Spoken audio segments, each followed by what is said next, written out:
This spotlight is brought to you by presenting sponsor, Busey Bank. Welcome to Spotlight. I'm your host, Jane Wernette. Today I'm joined by three local nonprofits, the MP Foundation, Naperville-Lisle Triad, and Naperville-Little League Baseball.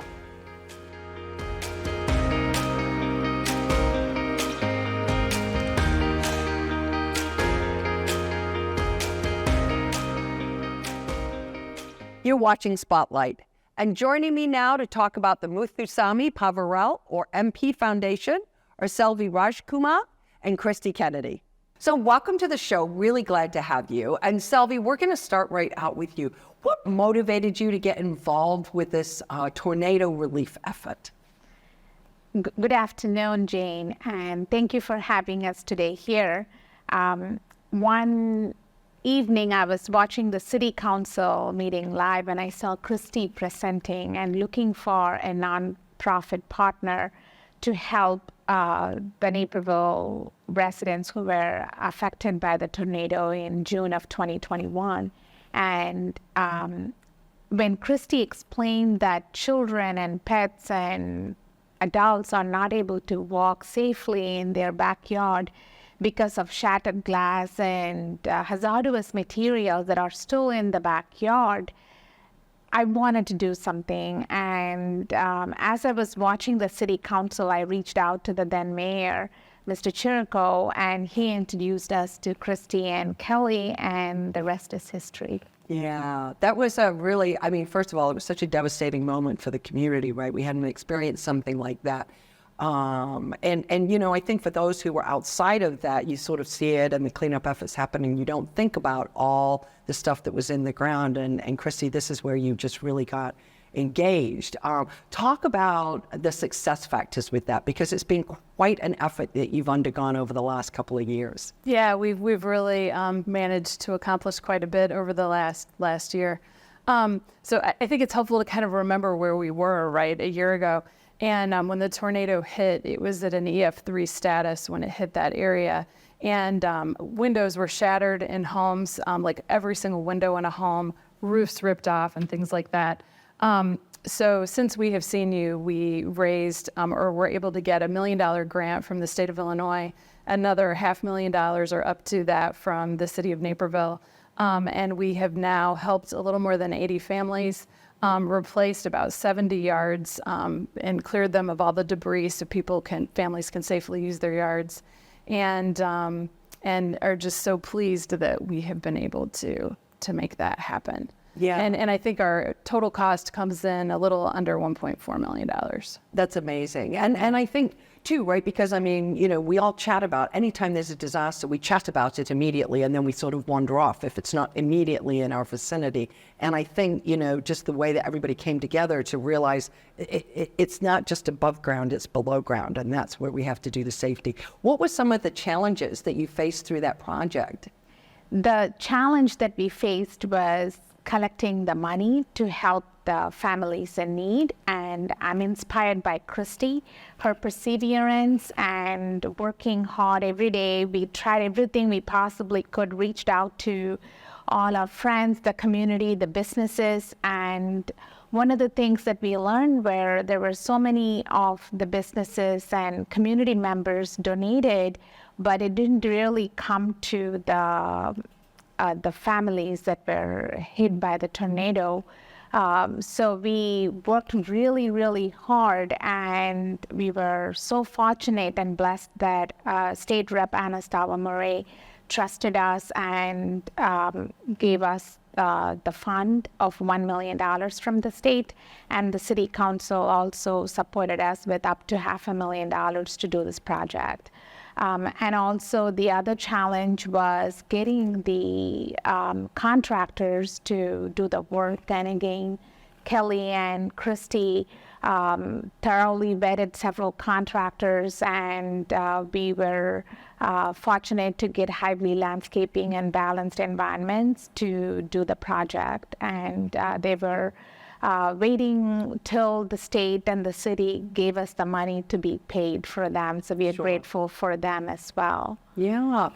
I think, and so maybe I think this is a question because one sort of always assumes in a state of emergency that your insurance will cover that. But speak a little bit to that, Christy, because obviously it didn't cover a lot of that stuff, right? Which is why you had to hop in. So talk about that and sort of the impact that it then had on those families. We've learned so much about disasters and relief in working on this project and in trying to help our neighbors. So insurance does not cover yards. Insurance just doesn't cover that piece. And I think there's an assumption when there's a disaster that insurance swoops in, government agencies swoop in, and nonprofits swoop in, and you're covered and you're good.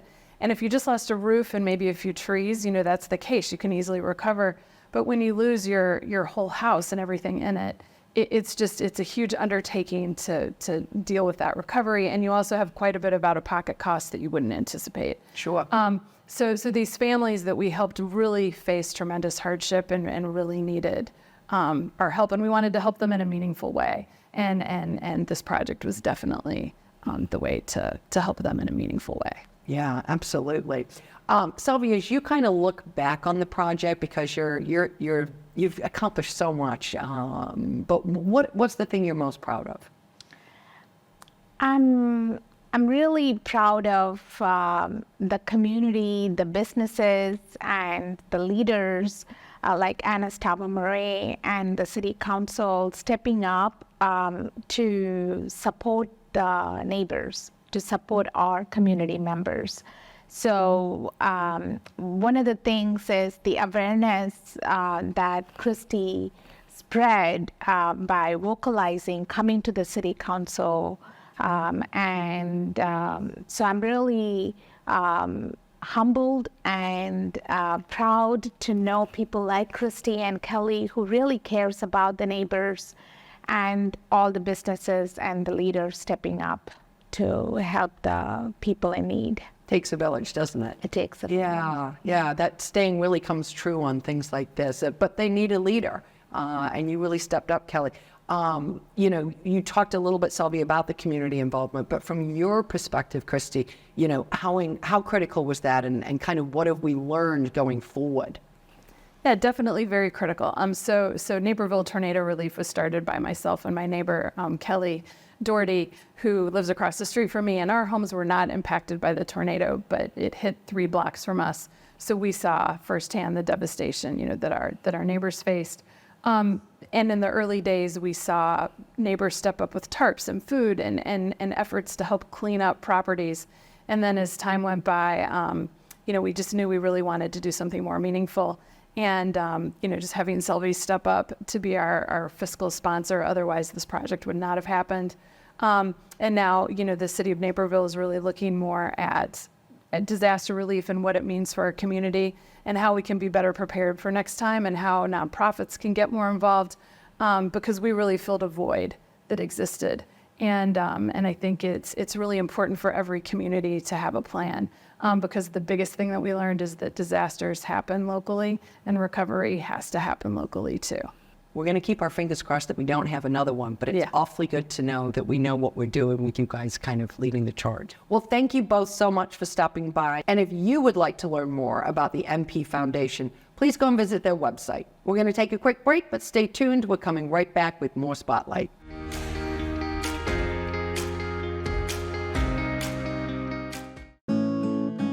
This is the Run My Own Business dream. This is the college is paid for dream. This is the retire early dream. This is Busey, where your dreams and possibilities become moments through trusted guidance and expertise, through lifelong relationships. Because we're here to help you achieve the life you've always envisioned.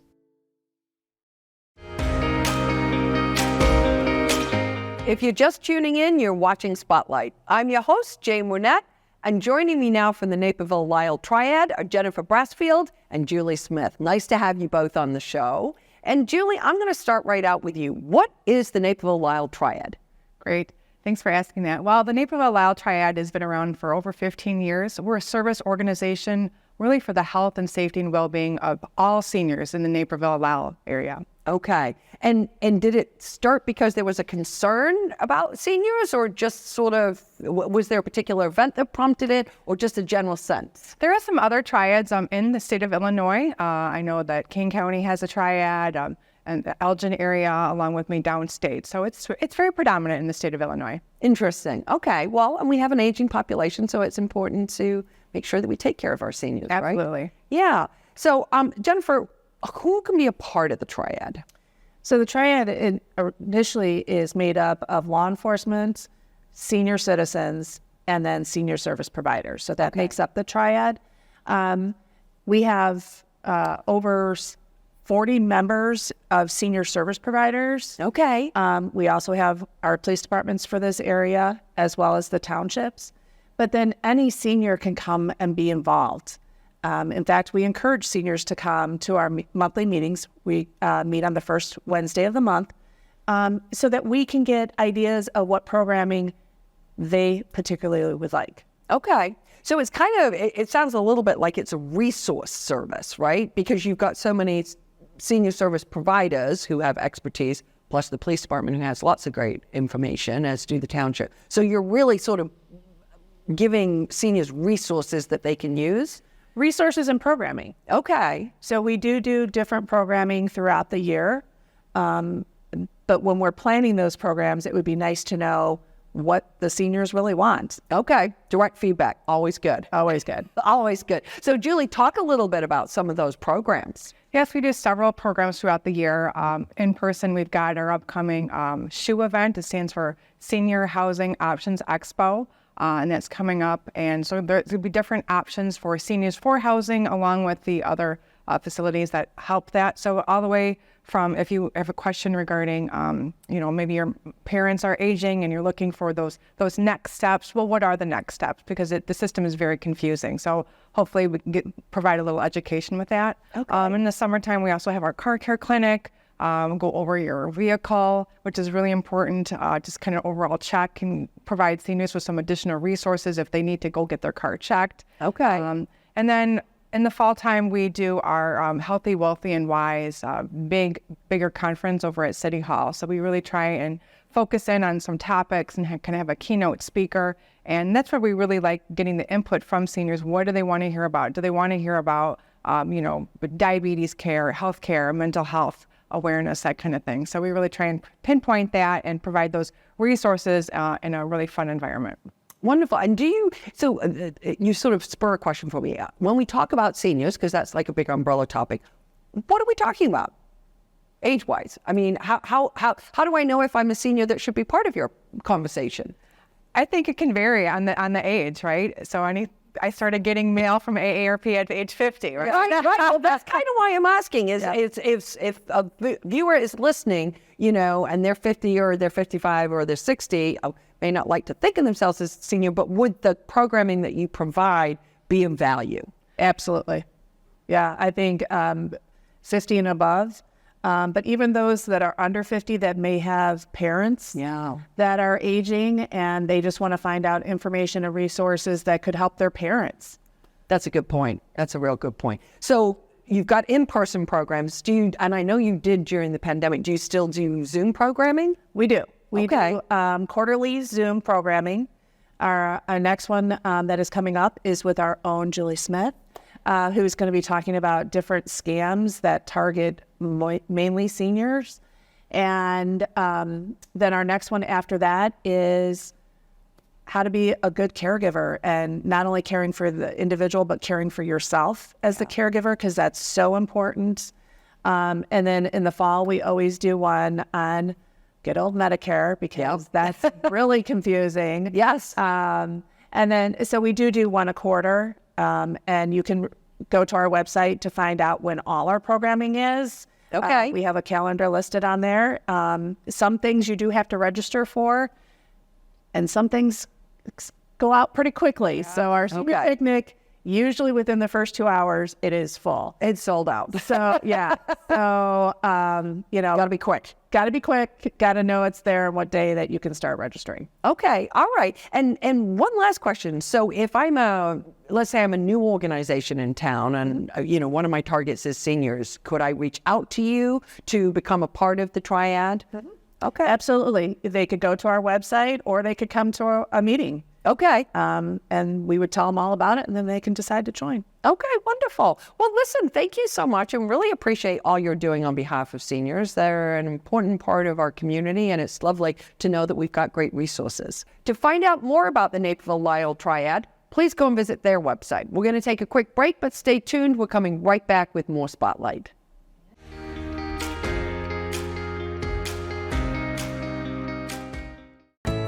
This is Busey, where your dreams become moments.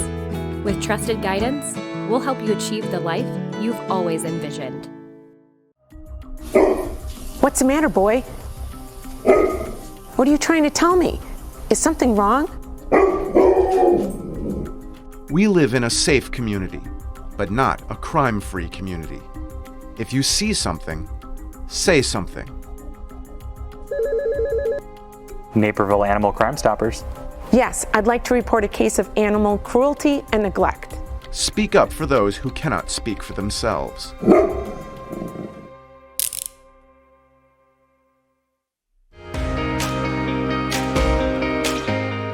Welcome back to Spotlight. And joining me now to talk about the Naperville Little League Baseball is David Page and Michael Huff. I'm so glad to have you both with us. And David, congratulations on being the new president of Naperville Little League Baseball. So let's start right off with you.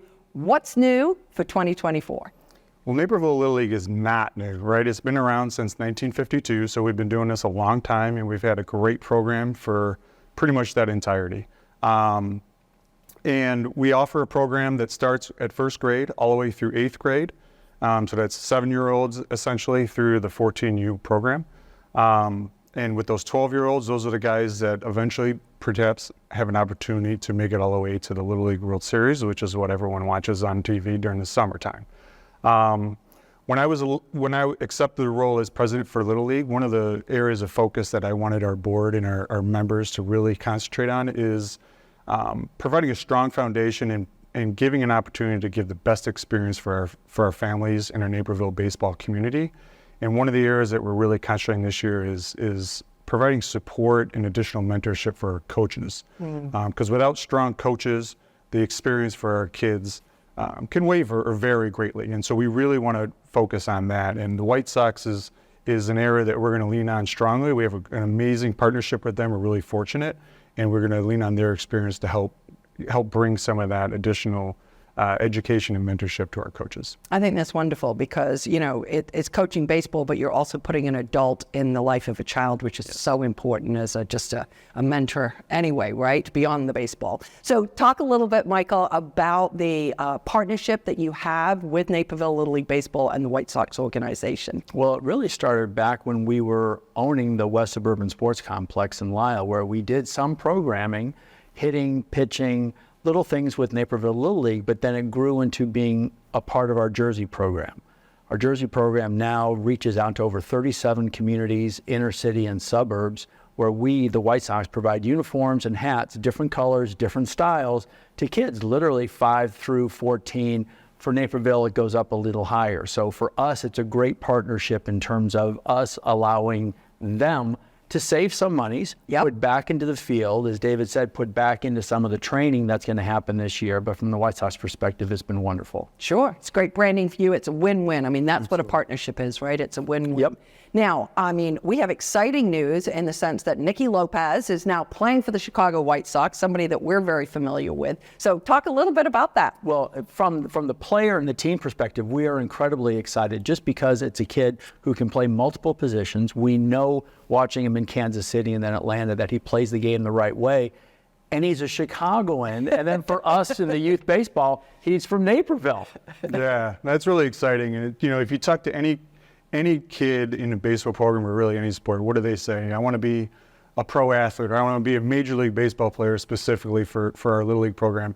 And so now here we have a prime example, someone from Naperville from our Little League program that, you know, went through the journey of making it all the way to reaching his dreams as a Major League ball player. And I think it's a really cool example to be able to share with our families. Absolutely. Well, I'm just inducted into the Athletic Hall of Fame over at Naperville Central. We just covered that the other day. He's a standout human. So talk a little bit, Michael, because you were a former a Major League Baseball player. You know, you've gone through the whole journey, much like Nikki's gone through the journey now. But why would you recommend that kids be involved in a Little League program? Well, some Little League programs, not so much. Naperville, for sure, just because what we've observed from the White Sox perspective and personally is that the Naperville Little League board, the parents around it, the support staff, the coaches, really care about the kids. And what Naperville does, it offers a true balance for these families. It's not expecting you to play 12 months out of the year, which is terrible for a 7, 12, or even 14-year-old. It's allowing the families and the parents to have their kids put their toe in a couple different ponds, whether it's theater or other sports, and then they provide both sort of a basic level of competition, but also a higher level of competition within their league. So those young families don't feel like they have to jump to a travel team if their son might be a little bit more advanced than the rest of the kids. As we've talked about, sometimes that son might be advanced at 10, but then behind the curve at 14. But at 10, if their parents are so worried about him playing at a different level, Naperville offers that, which is just so wonderful that very few other leagues do. Yeah, it's having the options, right? And I think in being able to grow with your child and grow with your family needs. Talk a little bit about the programming that you're offering for this year. Yeah, so as I mentioned, we cover from 1st grade through 8th grade. The youngest groups are what we call our rookie division. And it's for our entire program is for boys and girls. I should make sure to highlight that. And it's been great. We've had a number of girls play in the Little League over the years. And so our rookie division is 7-year-olds playing, or 1st graders playing with 1st graders, 2nd graders playing with 2nd graders. So basically your 7 and 8-year-olds.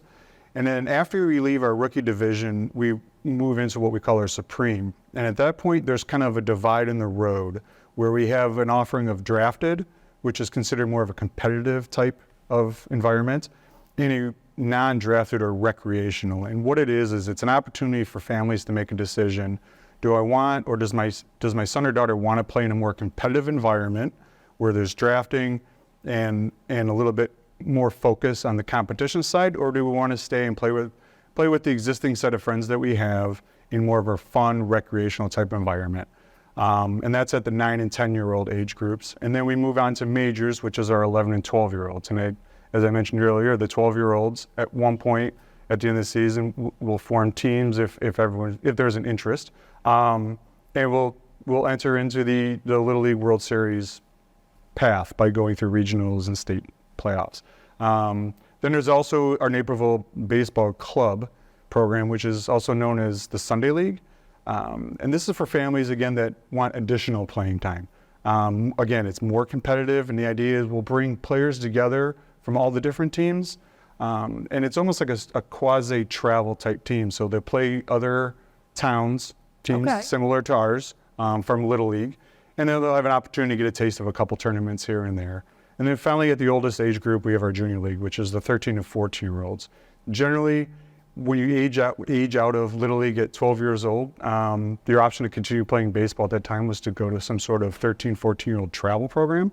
Well, Little League is now this Junior League offering for kids that want to continue playing, but for one reason or another, travel isn't the right path for them. And it's been really well received and pretty successful over the last few years. Yeah, we love that league. We were the sponsor of 2 back-to-back winning champions in that league. And they were such an interesting group of players, you know, and you could just see the joy of being able to continue to play. So I think that's been a really great add-on to the program of sort of leading into that high school area. As we wrap up, Michael, what, if anything, would you say to a parent whose child loves baseball? I would say you got to join the Naperville Little League. For a lot of the reasons that we talked about before, the fact that their board, their coaches, their parents know how to balance things out for families, encouraging them in the non-baseball seasons to do another sport, to try another activity, because for a young child, they don't know what they want to be when they grow up. And so that imbibes all of the kids to just get out and do things. The coaches allow the kids to learn the game the right way with our partnership, and the life lessons, as we spoke about before, of a team sport. The fact that if you're an 8 or a 9 hitter, you can still have impact on the game. You make a play defensively, you get a walk, if not necessarily a hit because you're batting 8th or 9th. And last I checked, there's only one owner and one president of a company. That's your 3-4 hitters. But there's a lot of other people that need to do things in that company to make it successful. Likewise in school, you have to study on Monday, Tuesday, Wednesday night to do well on that test on Thursday. And baseball teaches, if you're practicing with your friends, you're playing catch with mom or dad during the week, besides that one practice, that when the game comes, you're going to have more success. And so from the White Sox perspective, Naperville is one of the few organizations that we partner with that really do things the right way. And I would say for the parents, sign them up for here because you're going to have a chance, especially at those younger ages, to get encouragement to do other things. That's wonderful. So we should play ball. Absolutely. Right? It's Naperville. Yes. Love that. Love that. And go White Sox, even though I'm a Cubbies fan. It's about baseball. It's about baseball. Yes. It's about baseball. So we wish you all the best for the season. Let's hope for some great weather, and I'm sure it's going to be good. And we look forward to seeing you at the City Championships out at the end of June. Please, everyone come out. Yep, that'll be a great day. So if you would like more information about Naperville Little League Baseball, please go and visit their website.